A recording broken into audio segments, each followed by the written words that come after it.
Welcome back to Cat Chat. And now we're going to talk with Leann and Emily about bringing home one cat. What we're going to do, we've gone to the shelter, we've fallen in love, we've made it through the carrier ride home, and now we're going to introduce our cat to his new home. Yes. What do we do and how do we do it successfully? Absolutely. So whether you've had a cat before or this is your very first cat, we know that some people are inclined to go, welcome home kitty, put the carrier down and open it up. Instead, you want to set up what I call a base camp, or use I call it a sanctuary room, but same concept. Yeah. So this is the cat's own space, one individual room cut off from the rest of the house so that they don't get too overwhelmed by the rest of the surroundings. This is a way to not only help more shy cats come out of their shells and gain confidence, but it also helps to eliminate any temptation for maybe more outgoing cats to get into trouble, or to forget where the litter box is, or to find those things that you haven't quite perfectly cat-proofed yet. So Emily, what do we put in base camp to make sure it's comfortable? Oh, that's my topic.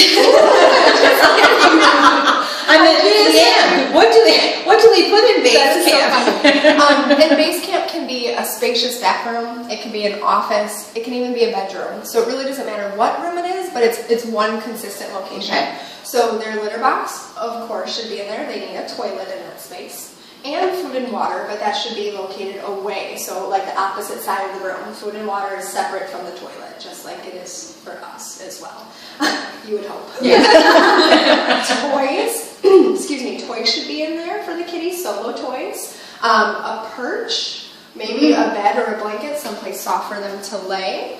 Scratching materials, so a scratching post or corrugated cardboard, some sort of scratching surface that's going to be appropriate. And I like to call it your time takes place in that room. So you go in there, you read, you watch Netflix, you talk to the kitty, you sit on the floor and you bring out an interactive toy and you move it around. If you have a really social butterfly, they're probably going to meet you at the door, tail up, chirping, "Hi, I missed you."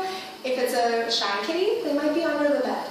It's still important to go in there, talk to them. They're going to get used to your sound, your smell, sound of your voice, and let it be on that kitty's timeline to come out. I was going to say, how long do we keep them in base camp?